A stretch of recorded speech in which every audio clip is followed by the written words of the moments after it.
Hello there, citizens of Gaia, and welcome to another episode of my Final Fantasy IX walkthrough.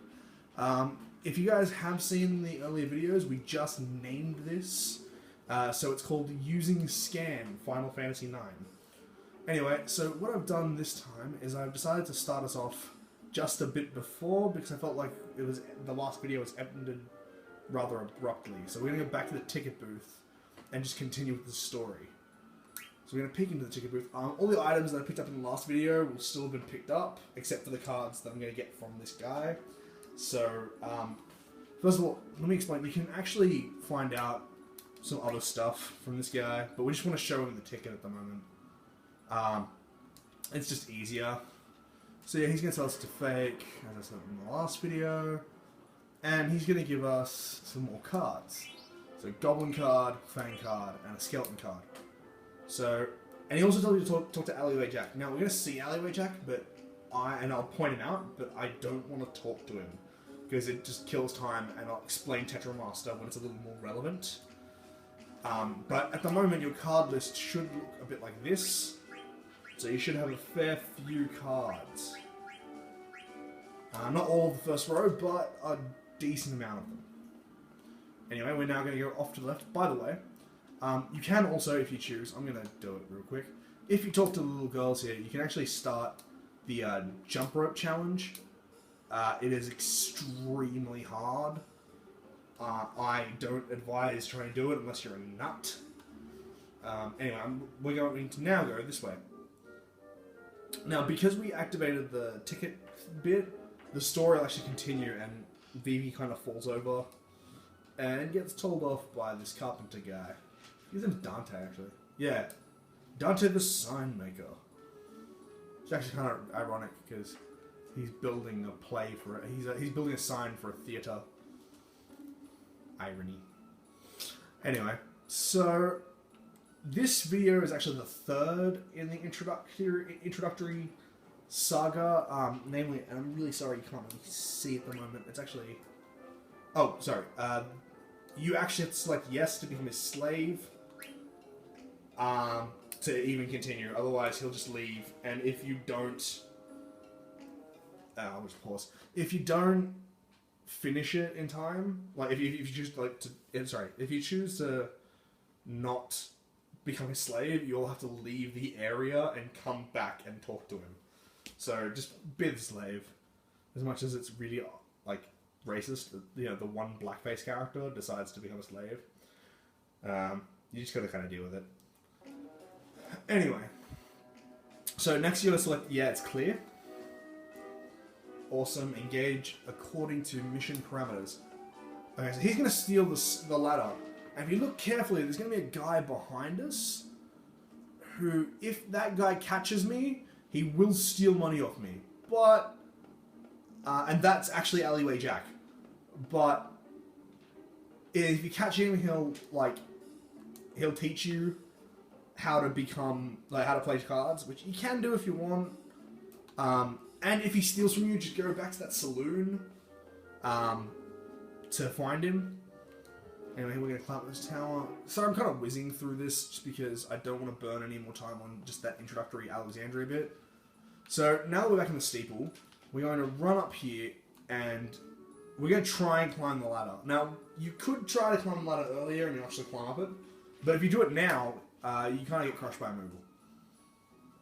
So now, this is kind of like, oh, sorry about this. I'll make you an honorary member of the Moogle Club or something. And so, any Moogle that looks like this or similar, like 99% of them are save Moogles. And they will let you save your progress. So I'll quickly run you through everything that the Moogle can do. Damn, that takes some strength. He's carrying a ladder up a ladder. Like, that's not dangerous. I don't know what is. I couldn't do that. But, so before we go up, oh right, actually there's going to be this Moogle here with the hat and the scrolls on his back. You want to make a note of him. His name is Stiltskin, as you can see. And he will sell you some of the best stuff in the game. Not like weapons and armor and stuff, but he makes you really good, solid deals through the game for really rare items you can't usually buy. So if you ever see him out in the world, which we will, and like I'll outline it then as well, but we're gonna buy off him, like even if you don't have that much money. All right. So yeah, slave ordered up here. Okay, so we're gonna talk to the Moogle so we can save our first progress because I kind of gave it some time between between the last video and this video, I waited like 3 days, and so I had to replay everything over again. So not everything will be exactly the same, but that's how it goes, I guess. All right, so just save on your block. There we go. There's our save file. Excellent. We'll be coming back to that later. Okay, so the other thing is we have the save option, which is what we just did. The tent option, which lets you use a tent. Tents will fully replenish anyone's, like your entire party's HP and MP.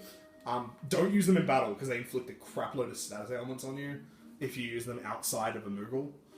And our last thing is Mognet, which we want to access this time. So Mognet is a delivery system that was kind of screwed up.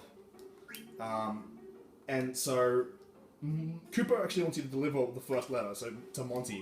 So we're going to grab that letter off him, and then we're going to head up the ladder. I know this is really, like, I wish that I'm hoping it doesn't take, like, 3 videos per area, but because I'm actually going through and solidly getting everything, it's going to be pretty long, so, like, if it hits, like, 200 videos, I'm really sorry, and I know that's, like, going to be really annoying for you guys. But I'll try to leave out as many of the grinding parts and stuff like that as I can. Or just try to teach you, like, what kind of little grinding parts are really good to use. Anyway, now we're back up on the rooftops, and so we want to head just to the left here so we can keep going with the, oh, wait, that's going to fall. Okay, so now we can't go back, like, at all. Alright, so there's a few more items. We're almost done. Thank God. But, so, these chimneys have money in them. So there's 29 in this one. I know a lot of these money drops don't really seem like much, but they do add up. Like, you'll have a lot more money than you would think once you've done this.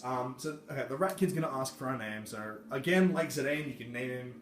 His name is Vivi. Like, I'm just gonna call him Vivi. Like, I know people have pronunciation things, but...